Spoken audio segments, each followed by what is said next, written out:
Good morning. This is breakfast today. A quarter piece of that meat pie I made yesterday. It's in the microwave, browned up the cheese a little bit. So for dinner today, I had a quarter, a slice like that, a piece of this meat pie, and it was delicious. Hey guys. I just got home from my structured improv rehearsal that I'm taking near my home. Tonight went pretty well. I was happy with it. Um, we played some games. I think there were different games than we played the last week. And I introduced a little improv game during the actual structured, it's like a structured therapy session that we're doing about saving a swamp versus developing the swamp. Um, yeah, I was happy with it. It was fun, regardless of how it goes. It's fun to do. I was actually talking to someone there. Oh, it was someone playing a werewolf, and I just jokingly said, "Hey, there's like a bunch of candy and chips on the table." And of course, I looked at it, but I didn't eat anything because, well, I know it's not good for me. That's what it boiled down to. I was joking with him and said, werewolves don't eat that stuff. You're a carnivore. But then that got us on the topic of diets and stuff. He said he was an old or an ex like trainer, so he was talking about fitness, and of course he brought up the topic of calories in versus calories out, and I told him for me, Donnie. Sorry, my dog's going nuts. I just explained to him that in my opinion, calories in versus calories out, that's definitely part of the battle, but not entirely the battle. And I commented something similar to this on someone's comment today. I don't know if it was yesterday's video or what video it was, but I just know from my own experience, if I start eating sugar and carbs, I get that sugar spike and then the crash. I can definitely feel the crash physically.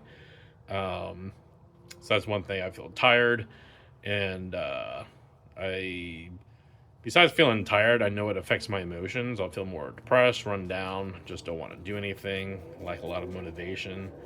Um, I guess I used to think that just kind of came with being overweight, which maybe some of it does a little bit, but ultimately, I think the food really plays a big role in your mental state. Um, I know, like the other day, I just felt like I had more energy. I was outside playing with my dog, Donnie, and I was just doing it because I wanted to. It wasn't like I was forcing myself to take my dog out or something. But also with the sugar and carbs, it initiates the insulin hormone in your body, and that's what tells your body to store fat. So if you don't have sugar and carbs in your body producing, making your body produce all this insulin, your body's not storing fat. So calories in versus calories out. I mean, like I said, it plays a role. If you want to track calories, that's great. I've never tracked calories. I think a few videos ago I think I mentioned that I might start, but I haven't started. Um, I'm just with Carnivore. I am feeling a little hungry right now, so I think I might have the other 1/8 slice of that meat pie I made. But I think there's something to be said about eating until you're satisfied, until you feel that satiety in your stomach. Um, I feel when I count calories and I'm eating whatever I want to eat, like some people suggest you can do, that might work for some people, but with myself, I feel like I'm like severely depriving myself. Some people might say, "Oh, don't you feel like you deprive yourself with the keto?" Like, no, I don't actually. Especially now, the more that I read about the health downsides of sugar and carbs and just processed food in general, um, I think it's just so much better for your health not to eat that junk, not to eat the ultra processed junk. I'm not saying I'll, never eat or you shouldn't eat fruit if you want fruit, although even the fruit has been modified in some way to be sweeter, to last longer on the shelf. So, if you want to have fruit, go for it. I usually stay with some sort of berry as they're lower in carbs. But I just know for myself, once I start eating carbs and the processed food, I found also not even necessarily processed food with carbs, but just processed food in general. Let's say if it's McDonald's, I know McDonald's, like a Big Mac, has some carbs in it. But as opposed to eating, a 4 donuts, pretty sure there's less carbs in the Big Mac than 4 donuts. So what I'm saying is, even if the food's processed, I don't know what's in that processed food, but it makes my brain crave more food and just want to eat more. It may not have been sweet, but it'll make me crave sweet things. So I've learned that I can't eat whatever I want to eat because maybe you can say my willpower's not strong enough, but that food is junk and terrible for your body anyway. It's trash. Why do you want to put that trash in your body? So, calories in versus calories out works for you. That's great. But, for myself, as someone who needs to lose a significant amount of weight, that just does not work for me. I've tried it. And, it's regardless of what diet or way of eating you're doing, if you fall off and go back to eating the ultra processed junk, you're going to gain the weight back regardless of what you do. So people might want to rag on diets. Oh, once you get off of keto, you're going to gain all the weight back. It's like that happens with anything. If you're counting calories, watching what you're eating, guess what? If you stop counting calories, you're going to gain all the weight back. So there's no special diet that's going to permanently keep the weight off. It's got to be a lifestyle change. You have to do this for life, and you have to figure out what works best for you for life.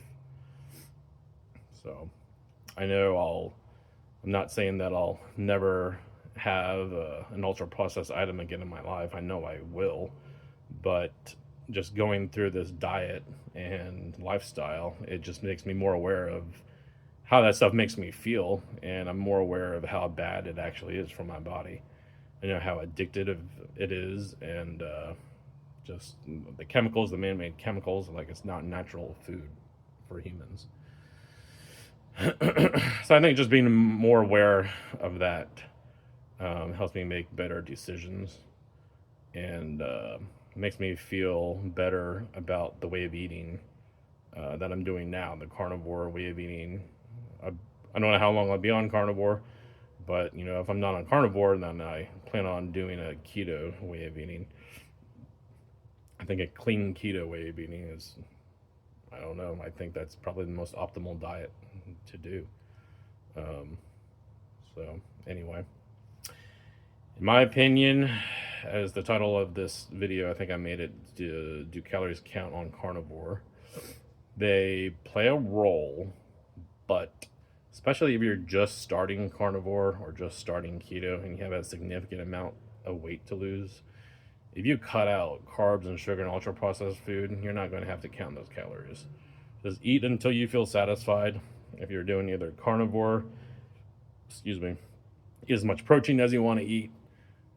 Eat as much. If you have cheese on carnivore, you eat as much cheese and fat as you want. There's fat in your meat also. Eat as much as you want. Don't worry about the calories. And the same goes for a keto way of eating. Eat what you want, and I think it's especially like if you start dieting, you can't take on too many things at once. You can't cut out carbs. You can't also count calories and also try to kill yourself in the gym. It's like that's just too much to do at once. It's like just change your way of eating. Just focus on that. Change your way of eating. Get over that sugar addiction, and that's like probably 80% of the battle. I do believe dieting, or not dieting, but what you're eating is at least 80% of the battle in losing weight. Working out's great, but you can't outwork a bad diet. So, anyway, that's my opinion on calories. I'm sure y'all will leave your comments down below. I'll review them and respond to them. But let me know what you think. And don't forget to like and subscribe too. All right. Thanks. Have a good night.